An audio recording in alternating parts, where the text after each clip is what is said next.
In this video, I'm going to teach you something entirely new that has never been revealed, that I guarantee will give you a whole new perspective on how you approach, talk to, and attract the kinds of women that you want to date. Hey, what's going on? My name is Joshua Pellicer, and thank you so much for clicking and watching this video. I have some information for you, and something that I've just been studying that's come to my attention that totally changed my life and gave me a completely new perspective on how I look at coaching people, on how to be good with women, on how to attract women, as well as how people learn and how to recognize their strongest style, their own personal style that works for them. Till recently, I had an idea that everybody, all guys, had the same style of meeting women. Some guys were just good at it. Some guys picked up quickly, and they could go out to a bar, they could meet women, and it wasn't a big deal. And some guys, it took them a little bit longer, but it's because they were resistant or something. I didn't really know what it was.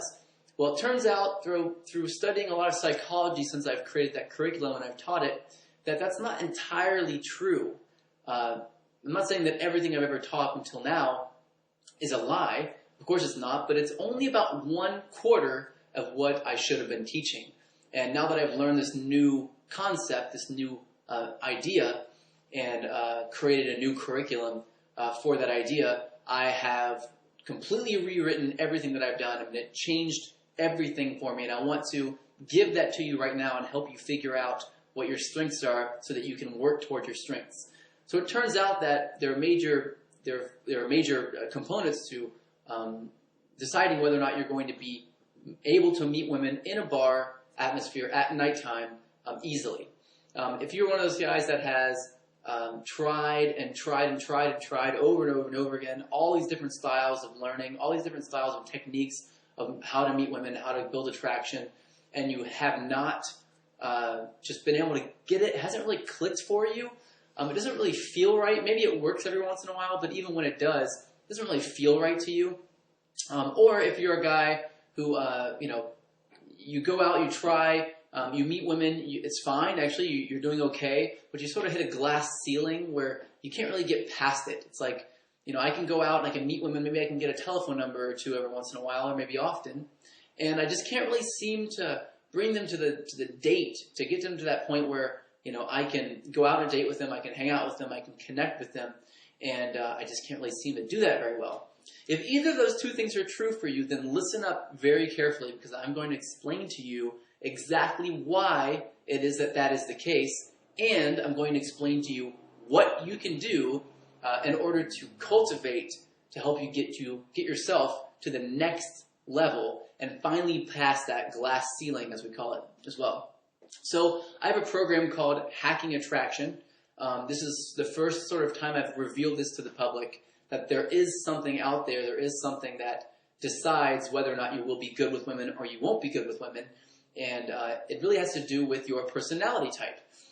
It kind of came at me from a place I didn't expect it to come, but this is how it is, and this is what I've learned. So there are two major factors that will decide whether or not you will be good. And these different factors will decide whether or not you will be good with women in an environment like a nightclub versus whether or not you will be good with women in an environment like the daytime or a cafe. So let's look at the first set of criteria that we have to go over. I'm going to ask you a question, and I want you to write down the answer. You can comment below with the answer as well if you want to. At the very bottom of this page, there'll be a comment box. You can go ahead and put that in there with your answers and let me know. The first question is, if left to your own devices, if you just had it your own way, would you rather be, or would you typically be, on time or early, or would you typically be always a little bit late? So this is the question. So not necessarily having to do with work or business, but just in general, are you typically on time or early, or are you typically a little bit late? And I'll give you a moment to write that down and think about it. It should be very quick. It shouldn't really take up a lot of your time. So some people find that they like to be on time or early all the time, and they just feel better when they are. And some people like to have a more relaxed schedule, and they don't really like to be tied down by dates and times. If you're one and you're not the other one will probably be repulsive to you.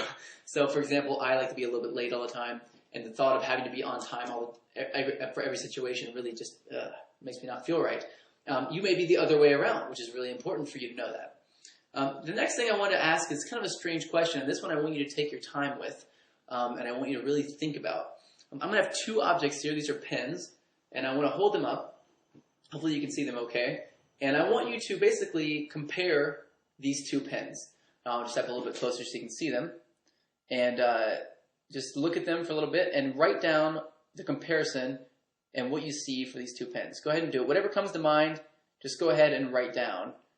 Don't think about it too much. Just go ahead and start writing things down. I'm not going to give you any examples yet, but I will tell you what this means in a moment. So go ahead and take a good look. You got it? Get at least 3 things written down here. At least think of them in your head and have them in your mind. Okay? If you need more time, you can pause this video, but I'm going to stop now. All right, so let's look at what this means. These are the 2 questions I need to ask you, and that's it. Now I can tell you what your style is and how you're going to be good with women and how you're going to be, what areas you're going to be struggling with, and how you can work towards your strengths to use your superpowers that you don't know that you have in order to meet and attract beautiful women in your life. The first is, let's go back to the first question. If left to your own devices, would you rather be on time or early or always a little bit late? Well, if you're on time or early, I want you to put a J on your piece of paper. Write that down. Just write J.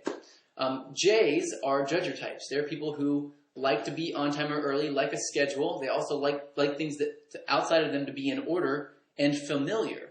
This is very important, so keep this in mind. If you answer that you want to always be a little bit late, or you'd rather just be a little bit late, or if left to your own devices, you would be a little bit late if no one would judge you on that, then you are, put a P down on your piece of paper because you are a perceiver. Judgers like controlled environments. Perceivers really like new environments. I'm a perceiver. I like new environments. Perceivers are typically best in areas where there's a lot of information coming at them very quickly. So this will tell you whether or not you're going to be good at meeting women during the daytime, in a cafe environment or someplace that you're comfortable with, versus nighttime in an area where it's lots of information flying at you very quickly. I am very good at meeting women at the nighttime, and I've had to learn how to be good at doing it during the daytime. I don't have a natural affinity for it. I had to learn how to do it. If you're a perceiver, and you said you'd always like to be a little bit late, if you could, and not have to think about time, then you are going to be naturally set up to go into a bar and meet a woman at nighttime and sort of pick up women, sort of, so to speak. If you are a judger and you wrote a J down, you said you'd like to have a schedule or sort of be on time, then you're going to naturally be good at meeting women either online or in an environment that you're already comfortable with. Now, let's look back at the pens that I held up. The pens, even though I said to compare the two, what you may find that you did is you may find that you actually contrasted them. You may find that you said, well, one is blue, which is this one is black, one has this other writing here, they have different writing on them. One looks a little more beat up, if you could even see that. You may have even gotten to the point where you're like, well, one's being held a little bit higher than the other. One is at a tilt and one isn't. Things like that. One has the stem here where it's the pen holder next to the words and one doesn't. So you may have started contrasting them all. Or you would have said, they're both pens, they're both in your hand, they're both being waved in the air, they both write most likely, they both probably have ink. These things, they're all the same, right? So you may have found you're somewhere in the middle, but in the beginning, what were the first things that popped up? Did you say lots of things that were different or lots of things that were the same? If you said lots of things that were different, then you are what's called a difference person. This is important, and you may think that everyone does this, but they don't. They do not do this. Difference people are hunters. If you're difference-minded, that means that you like to see somebody that you are attracted to and then go get them in some kind of way. Go out and get them. If you're a sameness person, someone who saw the pens as just being two pens, there's no real difference between the two of them. They're both pens, they both write. You might write a letter with them, whatever. They're both being held in your hand. You're what's called a sameness person. And a sameness person is really good at gathering women into their lives. So, when you put these two together, you have what's called a quadrant, right? These 4 different areas that make up your strength with women. One of them is where you exist. Now, I'm going to go over those 4 quadrants briefly, And if you have any more questions, I'd love to answer those questions. But I also am teaching a course in New York City all about teaching to your quadrant, learning from your quadrant, and learning how to meet women based on your quadrant. So if you want to know more about that, then simply sign up below. But until then, let's go over the 4 different quadrants briefly, and I'll tell you what they are. If you found that you were a difference person, the pins look different in lots of ways, and you were a perceiver, as in you always like to be late, then you are like me, and you have a natural ability to walk into a bar, see a woman that you're attracted to, and go get her. That's what you will be good at. That's what you will like to do. In fact, if you have to do other things besides that, it might be kind of weird for you. It might not really feel right. Even though you may go out to a bar, you may be scared, you may be curious, whatever it is, you still find that that environment sort of pushes you and drives you a little bit more than other environments do. Now, if you haven't tapped into this yet, it could be something that you need to strengthen, but you will have a natural affinity. You were born to go to a bar or go to a loud environment or go to a high-impact environment to see somebody that you want and go after them. If you start training in that, then you will be a total badass at it, and I think you should start training in that. I'll go over that in a minute. If you found that you were a sameness person, as in the pins look exactly the same to you and didn't really matter, and you were a perceiver, right? So you would always like to be a little bit late. Then you are going to be really good at going to a bar and talking to all the women at once, and then finding out which ones you like and you dig, and then leaving with 1 or 2 or whatever you want, or getting lots of numbers. These people are called numbers gatherers. Numbers gatherers need a lot of people flowing through their lives so that they can choose. So they need a lot of options, and they need to choose from those options. They don't like to go out and see one woman and go get her. They like to talk to everybody and then decide who they want to go with after that. They like to also be in a very high-impact environment, much like I do. Now, the superpower of my type, we're called super learners. Super learners who are difference perceivers in this quadrant.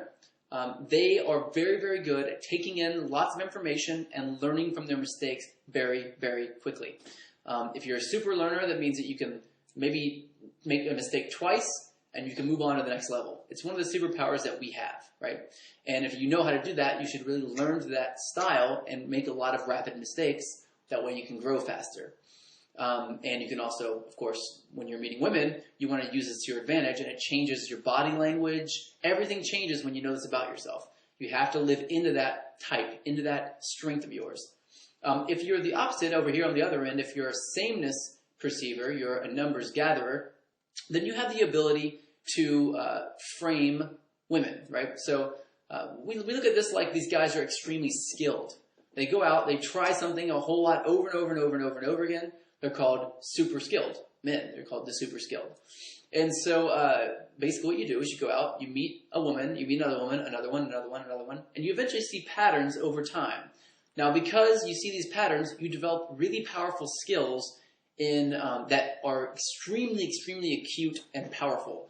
You may find it a little bit difficult to get past that, so you may find that you hit a glass ceiling at some point, and you can't really overcome it very easily. But it's there, and you have the skills before that. You've got them nailed. I mean, you can get a girl into a deep conversation every single time you go out, if you want to. You're what's called super skilled. Now, if you found that you were a judger, let's say that you always like to be on time or early, and you're a sameness, as in both the pins look the same to you, they're both pins, you're what's called a super framer. This is exactly the opposite of my style, though I do appreciate and understand this style. Super framers bring women into their lives, not in a very high-impact environment. Instead, it would be like a bar that they always go to where they know the bartender and they know everybody there, or a restaurant, or even to their house. And they bring them into their lives over and over and over, lots and lots of different women. And so what they get to do is they bring women into their worlds. They are really powerful at creating an environment in which, within that environment, they are king. They reign dominion over this environment. Now, if you are a super framer, I highly suggest that you try online dating because it will work wonders for you. You meet women online in some kind of sense or source. You go through your friends to meet women as well, and you meet women, especially during the daytime, if you're going to meet them anywhere, if they're going to be new women in your life. But you're well adapted to and naturally strengthened in the ability to bring women into your environment and frame them once they get inside of your environment, usually they will like you. They'll be attracted to you. But it's just that getting them into that environment is sometimes difficult for super framers. I know how to do that because I've studied it as well. Even though it is my weakness, I've studied my weakness extensively. So it is something that I know a lot about. Now, the final quadrant is going to be a judger, so someone who likes to be on time or early, and is going to be a difference person. Now, the interesting thing about a difference judger is that they have the ability to connect with women like no one else does. They're called super connectors. Now, what they do is they like environments that are comfortable to them, and they think that every woman is different. They look at every woman like they're a unique person. It's not like the sameness people, the numbers people who are both like, okay, well, they're all the same, they're all women. This person, difference people, look at everyone as an individual. Now, this can be good because it can help us connect easier, can help us see what we want, but it can be bad because we can get caught up in the idea that, oh, I just lost somebody and it was the only person that was for me in the whole world, right? So it can be really scary. So if you are a judger who is a difference person, then you're going to want people to come into your environment where you can build strong connective rapport easily and over time. So you need an environment where everyone knows you and you're comfortable, either at your house or whatever, but you're not going to be so good at framing everybody so that they fall into your world. Instead, you're really going to connect with them. You're going to build these really strong bonds with the people that you're with. These can be lead to very, very deep and detailed relationships. You can have, some people may call you a serial monogamist. You may date women over and over and over. And you may find that when you do love someone or really like them, that you fall deeply and quickly into this world, and it's really hard to get out. So now that you know your quadrant, if you do want to learn how to meet women based on your quadrant, please come to my class. I have a class in New York City that's 3 days long. I'm going to go over body language, attraction techniques, rapport, seduction techniques, everything having to do with your specific quadrant for you. Also, I'm going to explain to you what your natural strengths are besides these qualities. There are lots of other things you need to know about yourself too, and how you can go about using those strengths that you naturally have to really attract women in a way that's going to feel perfect for you, like it's second nature, like it's almost too easy. And that's the way it should be. If it doesn't feel almost too easy, something's wrong. So I want to teach that to you. It's my new curriculum. I really love it very much. If you do want to be a part of it, please sign up below. You'll see the dates there, and you'll see lots of more dates popping up as well. And if you can't make it to the course, then you can also sign up for a video version of my course as well, where I teach all the details of the entire course to you specifically over a video. So anyway, thanks for watching this, and I hope you gained a lot from it. It's been one of the biggest discoveries I've ever made. It's changed the way I look at everything, the way I teach, the way I view dating, attraction, relationships, everything. And I hope it will do the same for you. Thanks a lot for watching, and go ahead and comment below if you have any questions. And if you do want to sign up, I suggest you do that now before we fill the seats up. Thanks a lot. There's very limited seating in this class, and the last time I offered a Hacking Attraction Bootcamp, it sold out 5 days after I posted it on Facebook. And these classes are definitely going to fill up immediately. But if you're seeing this video, that means that I still have some seats left in the course. So if you are thinking about coming, now's the time to reserve your seat. The price for my Hacking Attraction course is normally $1,700, but if you order from this page right now, I'll give you a $1,000 discount to the program. And that means you'll get to sit in, ask questions, and learn directly from me for just $700. It's a new year, and I really want to celebrate the fact that 2010 is finally over, and this $1,000 discount is my gift to you. But get a seat quickly because, like I said, these seminars always sell out, and it'll likely be a while before I have enough time to do another tour. So what I want you to do now is click on the Add to Cart button, and I'll contact you shortly with exact location details of the program. Good luck, and I look forward to meeting you.